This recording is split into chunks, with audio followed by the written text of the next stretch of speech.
জ্বালানি সংগ্রহে দুর্ভোগ কাটছেই না। পর্যাপ্ত সরবরাহ না পাওয়ার দাবি পাম্প মালিকদের। চট্টগ্রাম বন্দরে আরও তেল খালাস শুরু।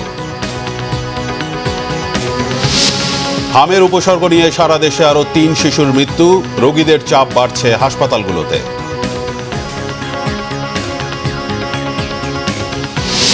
বাংলাদেশের রুগ্ন ব্যাংকগুলোকে অর্থ দিতে সম্মত আইএফসি।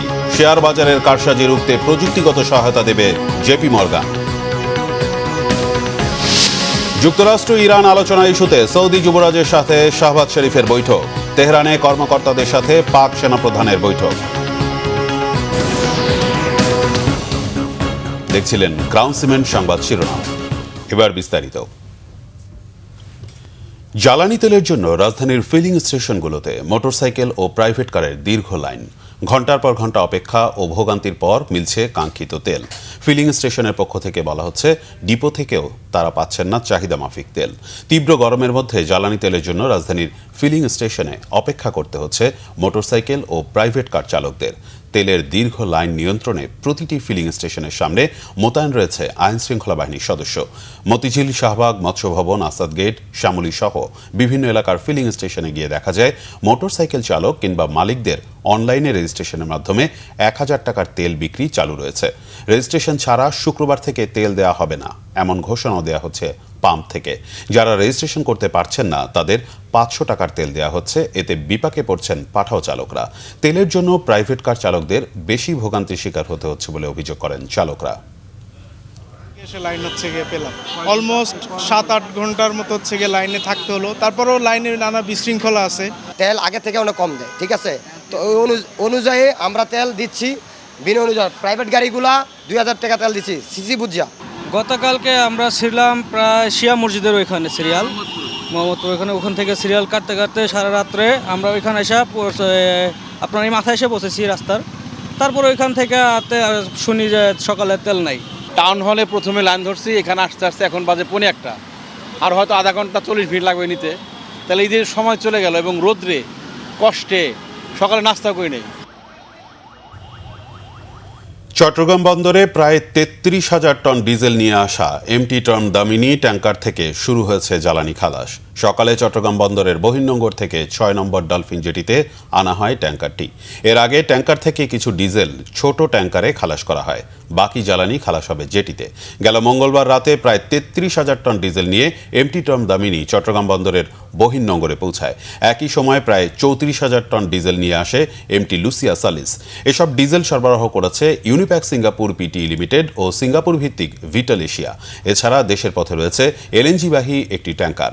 অ্যাঙ্গোলা থেকে এলএনজি নিয়ে ১৮ এপ্রিল আসবে লবিটো নামের একটি ট্যাঙ্কার। সারা দেশে হামের প্রকোপ কমছেই না। সিলেট ও রাজশাহীতে হামের উপসর্গ নিয়ে চিকিৎসাধীন ৩ শিশুর মৃত্যু হয়েছে। সিলেট ওসমানী মেডিকেলের আইসিইউতে হামে আক্রান্ত হয়ে চিকিৎসাধীন আরও ২ শিশু মারা গেছে। জানুয়ারি থেকে এখন পর্যন্ত এই বিভাগে হামে মারা গেছে মোট ৫ জন। ২৪ ঘন্টায় বিভাগের বিভিন্ন হাসপাতালে নতুন করে ৫২ জন হামের উপসর্গ নিয়ে ভর্তি হয়েছে। এর মধ্যে সর্বোচ্চ ২০ জন মৌলভীবাজার জেলা সদর হাসপাতালে ও ১৭ জন সিলেট শহীদ শামসুদ্দিন আহমেদ মেডিকেলে চিকিৎসাধীন। এদিকে রাজশাহী মেডিকেলে চিকিৎসাধীন অবস্থায় মারা গেছে আরেকটি শিশু। নতুন ভর্তি হয়েছে ১১ জন। বর্তমানে হাসপাতালে শিশু ওয়ার্ডে চিকিৎসাধীন ১৪৫ শিশু। এ পর্যন্ত হাম আক্রান্ত হয়ে ৫১ জনের মৃত্যু হয়েছে রাজশাহী মেডিকেলে। এদিকে ময়মনসিংহ মেডিকেল কলেজ হাসপাতালে নতুন করে হাম আক্রান্ত ৩৩ শিশুকে ভর্তি করা হয়েছে। সুস্থ হয়ে বাড়ি ফিরেছে ৩১ রোগী। হাসপাতালে বর্তমানে মোট ৮৮ শিশু চিকিৎসাধীন রয়েছে। এ পর্যন্ত হাসপাতালটিতে মোট ৫১৫ শিশুর শরীরে হাম শনাক্ত হয়। চিকিৎসাধীন অবস্থায় মারা গেছে ১৩ শিশু। এদিকে ২৪ ঘন্টায় চট্টগ্রাম জেলায় নতুন করে হাম শনাক্ত হয়েছে ২০ শিশুর। উপসর্গ নিয়ে আরও ৮৯টি শিশু ভর্তি হয়েছে। দর্শক, রাজধানীর শিশু হাসপাতালে আছেন সহকর্মী নাবিল জাহাঙ্গীর। সরাসরি কথা বলবো তার সাথে। নাবিল, শিশু হাসপাতালে হাম ও এর উপসর্গ নিয়ে ভর্তি হওয়া শিশুদের বিষয়ে সর্বশেষ কি তথ্য আছে আপনার কাছে? রায়হান, বাংলাদেশ শিশু হাসপাতালে আমরা যেটি দেখতে পাচ্ছি যে হাম আক্রান্ত এবং হামের লক্ষণ নিয়ে ভর্তি হওয়া যে শিশুর সংখ্যা, সেটি কিন্তু এবং রোগীদের যে চাপ সেটি কিন্তু বাড়ছে এবং আমরা কিন্তু চিকিৎসকদের সাথেও কথা বলছিলাম। তারা যেটি আসলে বলছিলেন, যারা হাম নিয়ে ভর্তি হচ্ছে যেসব শিশুরা, তাদের মধ্যে অনেকেই পরবর্তীতে নিউমোনিয়া সহ বিভিন্ন ধরনের রোগে আক্রান্ত হচ্ছেন। এর কারণ হিসেবে চিকিৎসকরা যেটি বলছেন, হামের কারণে যে রোগ প্রতিরোধ যে ক্ষমতা সেটি দুর্বল হয়ে যাওয়ার কারণে কিন্তু শিশুরা পরবর্তীতে নিউমোনিয়ায় আক্রান্ত হচ্ছেন। এছাড়াও আমরা আসলে যেটি দেখতে পেয়েছি যে অনেক শিশুকেই কিন্তু নিউমোনিয়ার কারণে যে অক্সিজেন সাপোর্ট সেটিও দেওয়ার প্রয়োজন পড়ছে। এছাড়াও বেশ কয়েকজন কিন্তু আইসিইউতেও ভর্তি রয়েছেন। চিকিৎসকদের সাথে আমরা কথা বলছিলাম, তারা যেটি বলছিলেন যে আসলে টিকা প্রদানের ক্ষেত্রে একটি গ্যাপের কারণে কিন্তু এই হামের যে প্রকোপ সেটি দেখা দিয়েছে এবং যেহেতু এখন টিকাদান কর্মসূচি চলছে সেহেতু তারা আশা করছেন যে যেসব শিশুরা টিকার আওতার বাইরে রয়ে গেছিলেন তারা যখন টিকার আওতায় চলে আসবে তখন হয়তো এই প্রকোপটি কমে আসবে। তবে যেহেতু দেশের একটি অংশের শিশুরা টিকার বাইরে রয়ে গেছেন সেহেতু আসলে হঠাৎ করেই হামের যে প্রকোপ সেটি কমে যাওয়ার সম্ভাবনাও কম। রায়হান। নাবিল, আপনাকে অসংখ্য ধন্যবাদ। দর্শক, শিশু হাসপাতাল থেকে সেখানকার সর্বশেষ খবরাখবর জানাচ্ছিলেন সহকর্মী নাবিল জাহাঙ্গীর। মূলধন সংকটে ভোগা রুগ্ন ব্যাংকগুলোকে অর্থ দিতে সম্মত হয়েছে ইন্টারন্যাশনাল ফাইন্যান্সিয়াল কর্পোরেশন আইএফসি। সেই সাথে সরকারি, বেসরকারি ও অর্থনৈতিক সেক্টরগুলোতে অর্থ সহায়তা দিতেও রাজি হয়েছে। বাংলাদেশের শেয়ার বাজারের কারসাজি রুখতে পরামর্শ ও প্রযুক্তিগত সহায়তা দেবে আর্থিক লেনদেন প্রক্রিয়াকরণ প্রতিষ্ঠান জেপি মর্গানও। আইএমএফের বসন্তকালীন সভার তৃতীয় দিন শেষে এসব তথ্য জানিয়েছেন অর্থ ও পরিকল্পনা মন্ত্রী আমির খসরু মাহমুদ চৌধুরী। যুক্তরাষ্ট্রের ওয়াশিংটন ডিসি থেকে আরও জানাচ্ছেন মহিবুল্লাহ মহিব। বিশ্বব্যাংক ও আইএমএফ এর বসন্ত সভার তৃতীয় দিনে বাংলাদেশের জন্য বড় সুখবর বয়ে আনল বাংলাদেশের প্রতিনিধি দল। এদিন আন্তর্জাতিক ফাইন্যান্সিয়াল কর্পোরেশন, বিশ্বব্যাংকের ভাইস প্রেসিডেন্ট ও জেপি মর্গান সহ বেশ কয়েকটি বৈঠক করে প্রতিনিধি দল। বৈঠকে আমেরিকা ইরান যুদ্ধের প্রভাব বাংলাদেশের উপর কমাতে অর্থনৈতিক বেশ কিছু আশ্বাস পেয়েছে বাংলাদেশ। মূলধন খরায় ভোগা ব্যাংক, সরকারি প্রকল্প, বেসরকারি সংস্থা ও অর্থনৈতিক সেক্টরগুলোকে মূলধন দেওয়ার আশ্বাস দিয়েছে আইএফসি। এছাড়া প্রবাসীদের দক্ষ হিসেবে গড়ে তোলা, দেশে কর্মসংস্থান তৈরিতে বিশ্বের বিভিন্ন সংস্থার সহায়তা দেবে এমন আশ্বাস দিয়েছে প্রতিনিধি দলের সদস্যরা। দিন শেষে তৃতীয় দিনের অর্জন নিয়ে কথা বলেন অর্থ ও পরিকল্পনা মন্ত্রী। জানান, আইএফসি বড় ধরনের ঋণ সহায়তা দেবে। ঋণে করা সরকারি বিভিন্ন প্রকল্প মুক্ত করতে পাশে থাকবে আইএফসি। মাধ্যমে যে একটা লিকুইডিটি ওরা এখানে ব্যাংকে ঢুকাবে, এটা আবার আপনার প্রাইভেট সেক্টর, ব্যক্তি খাতের কাছে এই লোনগুলো যাবে। এখন এই যে বাংলাদেশে একটা তারল্যের সংকট সৃষ্টি হচ্ছে, এটার একটা বড় সমাধান এই আইএফসির এই উদ্যোগের মাধ্যমে একটা অনেকটা সমস্যার সমাধান হবে বলে আমরা আশা করি। অর্থনীতির অন্যতম মানদণ্ড শেয়ার বাজারে সাধারণ বিনিয়োগকারীদের নিরাপত্তা নিশ্চিত করতে কাজ করবে জেপি মর্গান। পরামর্শের পাশাপাশি প্রযুক্তিগত সহায়তা পাওয়া যাবে বলে জানিয়েছে খোদ অর্থমন্ত্রী।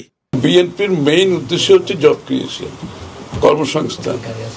সব কিছু কর্মসংস্থানকে মাথায় রেখে সব প্রোগ্রামগুলো কর্মসংস্থান ছাড়া কোনো প্রোগ্রাম আমরা নিতে যাব না। আমরা যেই বিনিয়োগগুলো হবে এখানে রিটার্ন অফ ইনভেস্টমেন্ট থাকতে হবে, ভ্যালিউ ফর মানি থাকতে হবে, জব ক্রিয়েশন থাকতে হবে, এনভায়রনমেন্টাল কনসিডারেশন থাকতে হবে। গদবাঁধা নিয়মে দেশের অর্থনীতি আর পরিচালিত হবে না বলেও জানান মন্ত্রী। অন্তর্বর্তী সরকারের সময়ে অনুষ্ঠিত দুইটি বসন্তকালীন বৈঠকে বিশ্বব্যাংক এবং আইএমএফ জানিয়ে দিয়েছিল গণতান্ত্রিক সরকার ছাড়া কোনো ধরনের অর্থ ছাড় করবে না তারা। 12ই ফেব্রুয়ারির নির্বাচনের পর দেশের দায়িত্ব নিয়েছে বিএনপি, আর এবারের এই সম্মেলনে অংশগ্রহণ করেছেন বাংলাদেশের অর্থমন্ত্রী আমির Khasru Mahmud Chowdhury.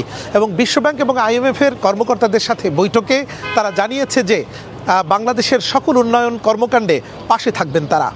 Muhibullah Muhib, Bangla vision, Washington DC, যুক্তরাষ্ট্র। বিগত আওয়ামী লীগ সরকারের সময় বিসিএস ক্যাডার নিয়োগে দুর্নীতি ও দলীয়করণের অভিযোগে এরই মধ্যে অনুসন্ধান ও তদন্ত শুরু হয়েছে। সংসদে জানিয়েছেন জনপ্রশাসন প্রতিমন্ত্রী মোহাম্মদ আব্দুল বারী। অধিবেশনে বার কাউন্সিলের নির্বাচন স্থগিতের নোটিশ নিয়ে আইনমন্ত্রীর বক্তব্য দাবি করেন আক্তার হোসেন। জবাবে আইনমন্ত্রী জানান, আইনজীবী সমিতিগুলোর দাবিতে সংশ্লিষ্ট কর্তৃপক্ষই এ নির্বাচন স্থগিত করেছে, এতে আইন মন্ত্রণালয়ের কোনো হাত নেই। আহমেদ সরোয়ারের রিপোর্ট। সদস্যবৃন্দ, ডেপুটি স্পিকার ব্যারিস্টার কায়সার কামালের সভাপতিত্বে বৃহস্পতিবার জাতীয় সংসদের অধিবেশন শুরু হয়। প্রশ্নোত্তর পর্বে সংসদ সদস্য শামসুর রহমান শিমুল বিশ্বাস বিগত আওয়ামী লীগ সরকারের সময় বিসিএস ক্যাডার নিয়োগে দুর্নীতি ও দলীয়করণের অভিযোগ নিয়ে একটি লিখিত প্রশ্ন করেন। এর লিখিত জবাবে জনপ্রশাসন মন্ত্রী জানান, গত 16 বছর বিসিএস প্রশাসন ক্যাডারের 12 জন কর্মকর্তাকে বাধ্যতামূলক অবসর দেওয়া হয়েছে, 9 জনকে চাকরি থেকে বরখাস্ত করা হয়েছে এবং 564 জন কর্মকর্তাকে ওএসডি করা হয়েছে। তিনি আরও বলেন, বিসিএস নিয়োগে দুর্নীতি ও দলীয়করণের অভিযোগ গুরুত্ব সহকারে তদন্ত করছে দুদক সহ সংশ্লিষ্ট আইন প্রয়োগকারী সংস্থাগুলো। সংসদ অধিবেশন চলমান আছে। এরপর মনোযোগ আকর্ষণের নোটিশের কার্যক্রম শেষে বিরোধী দলের সদস্য আক্তার হোসেন বার কাউন্সিলের নির্বাচন স্থগিতের বিষয়ে স্পিকারের মনোযোগ আকর্ষণ করেন। এ বিষয়ে আইনমন্ত্রী বা জ্বালানি মন্ত্রীর বক্তব্য জানতে চান তিনি। আটক কমিটি থেকে একটা গণতান্ত্রিক যাত্রায় উত্তরণের জন্য একটা নির্বাচনের সময়সীমা ঘোষণা করা হয়েছিল যে 19 মেতে নির্বাচনটা অনুষ্ঠিত হবে, কিন্তু গতকাল মধ্যরাতে হঠাৎ করেই সেই নির্বাচনটা একটা স্থগিত ঘোষণা করা হলো। প্রশ্ন হলো, মাননীয় সদস্য, আপনার মূল বক্তব্যটা বুঝতে পেরেছি। এটা কার্য বিবরণীতে আনার জন্য ভালো হবে, রেকর্ড থাকবে। আপনি দয়া করে একটা নোটিশ প্রদান করুন। সংসদে জ্বালানি সংকটের কথা বলি, সরকার দলের তরফ থেকে জ্বালানি সংকট নেই এই কথা বলা হয়, আবার সরকারি যে একটা প্রতিষ্ঠান তারা নির্বাচন স্থগিত করছে জ্বালানি সংকটের কথা বলে। এই জায়গাটাতে একটা সিদ্ধান্ত আসা প্রয়োজন। আসলে কি জ্বালানি সংকটের ইস্যু, নাকি একটা গণতান্ত্রিক প্রতিষ্ঠানকে দলীয়করণ ডাকা হবে সেইটা মূল ইস্যু? এই দুটা বিষয়ে একটা সিদ্ধান্ত আসা প্রয়োজন মাননীয় স্পিকার। এর উত্তরে আইনমন্ত্রী জানান, বার কাউন্সিল একটি স্বায়ত্তশাসিত প্রতিষ্ঠান, মন্ত্রণালয় তাদের সিদ্ধান্তে হস্তক্ষেপ করতে চায় না। একটা কবিতায় পড়েছিলাম, তুমি সব বুঝো মানি, যতটুকু বুঝো না ততটুকুই আমি। উনি সব বুঝেন, এটা যেমন মানি, কিন্তু যতটুকু ওনার প্রয়োজন ততটুকু উনি আনেন, এর বাইরের টুকু আনেন না।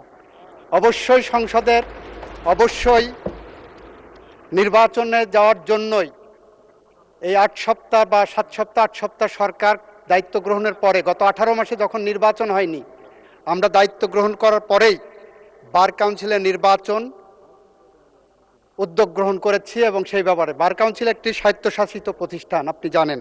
উনি যে জিনিসটা বলেননি সেটা হলো ঢাকা বার সহ বেশ কয়েকটি বার অ্যাসোসিয়েশন থেকে বার কাউন্সিলের কাছে অনুরোধ এসেছে যে তাদের ওখানে এখন নির্বাচন চলছে, তাদের নির্বাচন প্রক্রিয়া সমুন্নত রাখার জন্য, নির্বাচনটা পিছানোর জন্য বলেছেন। আমরাও চাই, ওনার মতোই চাই, বার কাউন্সিল স্বাধীনভাবে সিদ্ধান্ত নিয়ে তারা এই ব্যবস্থা গ্রহণ করবেন। এরপর টাইম ম্যাগাজিনে 100 প্রভাবশালীর তালিকায় সংসদ নেতা তারেক রহমানের নাম আসায় সংসদের পক্ষ থেকে ধন্যবাদ জানিয়ে চিফ হুইপ একটি কবিতা পড়ে শোনান। তিনি এলেন, বললেন খুবই কম কথা, সময়ের কপালে লিখে দিলেন একটি উজ্জ্বল উচ্চারণ, বললেন উই হ্যাভ এ প্ল্যান। তার দৃঢ়তা ছিল পাহাড়ের মতো, কিন্তু হৃদয় শিশির ভেজা ঘাসের মতো। বিশ্বের বড় বড় দরজায় তিনি কড়া নাড়েননি, নিজের আলোয় দাঁড়িয়েছিলেন, দরজাগুলো নিজেই খুলে গেছে। এখন দূর দেশেও আকাশেও আমাদের পতাকার রং দেখা যায়, বিদেশি বাতাসেও শোনা যায় এই মাটির নাম। পরে রাষ্ট্রপতির ভাষণের উপর ধন্যবাদ পর্ব স্থগিত জানিয়ে রবিবার পর্যন্ত সংসদের অধিবেশন মুলতবি করেন ডেপুটি স্পিকার। 2026 তারিখ রোজ রবিবার আহমেদ সরওয়ার, বাংলা ভিশন, ঢাকা। পর্যন্ত মুলতবি করা হলো। গণভোটের রায় বাস্তবায়নের দাবিতে আন্দোলনের দ্বিতীয় ধাপের কর্মসূচি ঘোষণা করেছে 11 দলীয় জোট। 18 এপ্রিল থেকে 2 মে পর্যন্ত টানা 15 দিনের এই কর্মসূচি ঘোষণা করেন জামাত ইসলামের সেক্রেটারি জেনারেল মিয়া গোলাম পরোয়ার। তিনি জানান, 18 এপ্রিল রাজধানী ঢাকায় গণমিছিল অনুষ্ঠিত হবে। রাজধানীর মগবাজারের আল ফালাহ মিলনায়তনে সংবাদ সম্মেলনে এই কর্মসূচি ঘোষণা করা হয়। ঘোষিত কর্মসূচি অনুযায়ী 25 এপ্রিল দেশের সব বিভাগীয় শহরে গণমিছিল অনুষ্ঠিত হবে, আর 2 মে প্রতিটি জেলায় 11 দলীয় জোটের উদ্যোগে গণমিছিল হবে। এছাড়া মাঝের দিনগুলোতে বিভাগীয় শহর ও গুরুত্বপূর্ণ জেলায় গণভোটের রায় বাস্তবায়নের দাবিতে সেমিনার ও লিফলেট বিতরণ করা হবে। সংবাদ সম্মেলনে মিয়া গোলাম পরোয়ার অভিযোগ করেন, জনগণের প্রত্যাশা অনুযায়ী গণরায় বাস্তবায়ন করা হয়নি, বরং সরকার বিপরীতমুখী অবস্থান নিয়েছে। তিনি বলেন, জ্বালানি খাতে সরকারের বক্তব্য ও বাস্তবতার মধ্যে কোনো মিল নেই। একই সঙ্গে দেশের হাম পরিস্থিতিকে উদ্বেগজনক উল্লেখ করে তিনি জানান, লক্ষাধিক রোগী বিভিন্ন হাসপাতালে চিকিৎসাধীন। তিনি বলেন, প্রশাসনে দলীয়করণের মাধ্যমে ফ্যাসিবাদী কায়দায় দেশ পরিচালনা করা হচ্ছে। জুলাই সনদের পূর্ণ বাস্তবায়নের মাধ্যমে আইনের শাসন প্রতিষ্ঠার আহ্বানও জানান তিনি। ক্ষমতাচ্যুত আওয়ামী লীগের শাসনামলে শতাধিক গুম খুনের ঘটনায় অভিযুক্ত সাবেক সেনা কর্মকর্তা জিয়াউল আহসানের বিরুদ্ধে করা মামলায় সাক্ষ্য গ্রহণ চলছে। আন্তর্জাতিক অপরাধ ট্রাইব্যুনাল 1-এর চেয়ারম্যান বিচারপতি মোহাম্মদ গোলাম মুর্তজা মজুমদারের নেতৃত্বে 3 সদস্যের ট্রাইব্যুনালে সাক্ষ্য গ্রহণ শুরু হয়। সেই সাথে একই ট্রাইব্যুনালে ক্ষমতাচ্যুত প্রধানমন্ত্রী শেখ হাসিনার পুত্র সজীব ওয়াজেদ জয় ও সাবেক আইসিটি প্রতিমন্ত্রী জুনায়েদ আহমেদ পলকের বিরুদ্ধে 24 জুলাই আগস্টের গণ অভ্যুত্থান চলাকালে ইন্টারনেট বন্ধ করে হত্যাসহ মানবতা বিরোধী অপরাধের মামলায় চতুর্থ সাক্ষীর সাক্ষ্য গ্রহণের দিন ধার্য রয়েছে। অন্যদিকে আন্তর্জাতিক অপরাধ ট্রাইব্যুনাল 2-এ জুলাই আগস্টের গণ অভ্যুত্থানে সংগঠিত মানবতা বিরোধী অপরাধের মামলায় কার্যক্রম নিষিদ্ধ আওয়ামী লীগের সাধারণ সম্পাদক ওবায়দুল কাদের সহ দলটি ও এর অঙ্গ সংগঠনের শীর্ষ 7 নেতার বিরুদ্ধেও বিচার কার্যক্রম চলছে। সকালে এসব মামলার 8 আসামিকে ট্রাইব্যুনালে হাজির করা হয়। যুক্তরাষ্ট্র ও ইরানকে আবারও আলোচনার টেবিলে ফেরাতে তৎপরতা চালিয়ে যাচ্ছে মধ্যস্থতাকারী পাকিস্তান। জেদ্দায় সৌদি যুবরাজ মোহাম্মদ বিন সালমানের সাথে বৈঠক করেছেন পাকিস্তানের প্রধানমন্ত্রী শাহবাজ শরীফ। একই সাথে ইরানেও দেশটির নেতৃবৃন্দের সাথে বৈঠক করেছেন পাক সেনাপ্রধান ফিল্ড মার্শাল আসিম মনির। এদিকে ইরানের সাথে দ্বিতীয় দফার আলোচনাও পাকিস্তানি হওয়ার সম্ভাবনার কথা জানিয়েছেন হোয়াইট হাউস মুখপাত্র ক্যারোলিন লেভিট। এদিকে যুদ্ধবিরতির মেয়াদ বাড়াতে আগ্রহী ইসরায়েলও। সঞ্জিদ ইসলাম তন্নির ডেস্ক রিপোর্ট। যুক্তরাষ্ট্র ও ইরানের মধ্যে প্রথম দফার সমঝোতা আলোচনা ভেস্তে যাওয়ায় এবার জোরে সোরে কূটনৈতিক তৎপরতা চালিয়ে যাচ্ছে মধ্যস্থতাকারী পাকিস্তান। দুই পক্ষকে আবারও মুখোমুখি আলোচনায় ফেরাতে শুরু করেছে দৌড়ঝাঁপ। দ্রুত আলোচনার আয়োজন করতে সৌদি আরব, কাতার ও তুরস্কের সহযোগিতা চাচ্ছেন পাকিস্তানের প্রধানমন্ত্রী শাহবাজ শরীফ। এরই মধ্যে বৈঠক করেছেন সৌদি যুবরাজ মোহাম্মদ বিন সালমানের সাথে।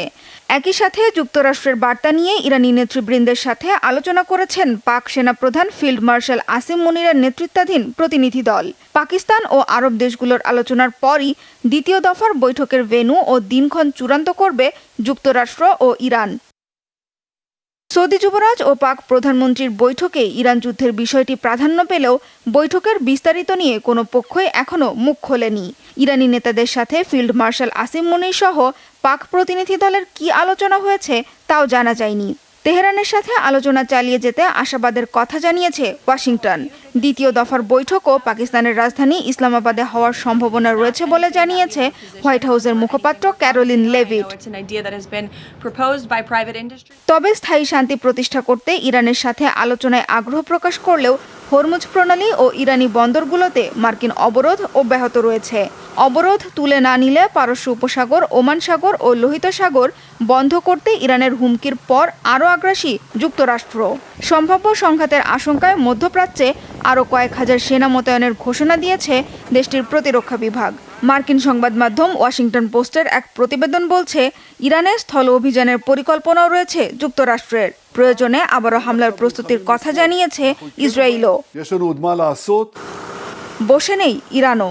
হরমুজ প্রণালীতে যুক্তরাষ্ট্র পুলিশি ভূমিকায় আসলে মার্কিন জাহাজগুলো ডুবিয়ে দেওয়ার হুঁশিয়ারি দিয়েছেন সর্বোচ্চ নেতা মোস্তফা আলী খামেনির সামরিক উপদেষ্টা মোহসিন রেজাই। এমন অবস্থায় ইরানের সামরিক অভিযান পরিচালনায় প্রেসিডেন্ট ডোনাল্ড ট্রাম্পের ক্ষমতা সীমিত করার প্রস্তাবটি আবারও নাকচ হয়েছে মার্কিন সিনেটে। Sanjida Islam Tanni, Bangla Vision, news desk. Television শিল্প রক্ষায় চ্যানেলগুলোকে ডিজিটালাইজেশন করার পাশাপাশি পে চ্যানেল করার তাগিদ দিয়েছেন অ্যাটকো মহাসচিব 21 টেলিভিশনের চেয়ারম্যান আব্দুস সালাম। সচিবালয়ে টেলিভিশন মালিকদের সংগঠন ATCO, cable operator association of Bangladesh KOAB নেতারা তথ্য ও সম্প্রচার সচিব মাহবুবা ফারজানার সাথে বৈঠক করেন। এ সময় টেলিভিশন শিল্পের বিরাজমান নানা সমস্যা ও সম্ভাবনা নিয়ে আলোচনা করেন অ্যাটকো নেতারা। পরে অ্যাটকো মহাসচিব আব্দুস সালাম জানান, অনেক বেশি টেলিভিশন থাকায় চ্যানেলগুলো অসুবিধার মধ্য দিয়ে যাচ্ছে। বর্তমান বিজ্ঞাপন দিয়ে চলা কঠিন হয়ে পড়েছে, তাই পে চ্যানেল করার উপর জোর দেন তিনি। নেতারা বলেন, মুক্তিযুদ্ধের পাশাপাশি জুলাই গণ অভ্যুত্থানের বিষয়টি অন্তর্ভুক্ত করে জাতীয় সম্প্রচার নীতিমালার খসড়া প্রস্তুত হয়েছে। অংশীজনদের সাথে আলোচনার পর তা চূড়ান্ত হবে। কোয়াব সভাপতি সাইফুল হোসেন সোহেল বলেন, টেলিভিশন চ্যানেলগুলোকে ডিজিটালাইজেশনের বাস্তবায়নের বিষয়ে ঐকমত্য হয়েছে বৈঠকে। এ সময় বর্তমান চ্যানেলগুলো অ্যানালগ পদ্ধতিতে চলায় সরকার বিপুল পরিমাণ রাজস্ব হারাচ্ছে বলে জানান কোয়াব নেতারা।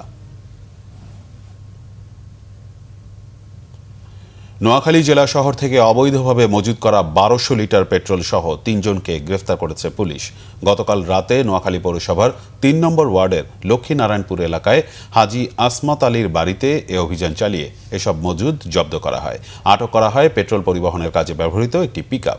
গ্রেফতারকৃতরা হলেন মুশফিকুর রহমান মাহি, মাহমুদুল হাসান ও মোহাম্মদ মঞ্জুর আলম। তারা অবৈধভাবে পেট্রোল মজুত করে বিক্রি করে আসছিল বলে জানায় পুলিশ। এদিকে নাটোরে প্রথমবারের মতো ফুয়েল কার্ডের মাধ্যমে জ্বালানি সরবরাহ কার্যক্রম শুরু হয়েছে। জেলার 32টি পেট্রোল পাম্পে সকাল 10টা থেকে সেবা চালু করা হয়। প্রতিটি পাম্পে পুলিশ মোতায়েন রয়েছে। গাজীপুরের কালিয়াকৈরে ঢাকা টাঙ্গাইল মহাসড়কের পাশ থেকে এক যুবকের রক্তাক্ত মরদেহ উদ্ধার করেছে পুলিশ। সকাল 7টার দিকে শফিপুর আনসার একাডেমি সংলগ্ন মহাসড়কের পাশে মৃতদেহটি পড়ে থাকতে দেখে পথচারীরা পুলিশকে খবর দেয়। পুলিশ জানায় লাশের গায়ে নানা ধরনের আঘাতের চিহ্ন রয়েছে। ঘটনাস্থল থেকে লাশ উদ্ধার করে হাসপাতালের মর্গে পাঠিয়েছে পুলিশ। নিহত যুবকের পরিচয় এখনো জানা যায়নি। সংবাদ শেষ করব ক্রাউন সিমেন্ট শিরোনামগুলো আরেকবার জানিয়ে। জ্বালানি সংগ্রহে দুর্ভোগ কাটছেই না। পর্যাপ্ত সরবরাহ না পাওয়ার দাবি পাম্প মালিকদের। চট্টগ্রাম বন্দরে আরও তেল খালাস শুরু। হামের উপসর্গ নিয়ে সারা দেশে আরও 3 শিশুর মৃত্যু। রোগীদের চাপ বাড়ছে হাসপাতালগুলোয়।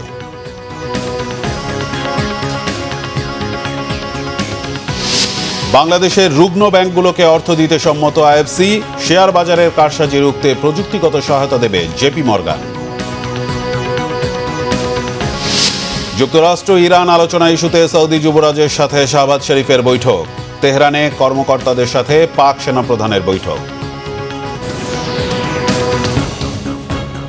এই ছিল এখনকার মতো। পরের সংবাদ বিকেল 4টায়। এর আগে 3টা রয়েছে নিউজ টপ 10 দেখার আমন্ত্রণ রইল।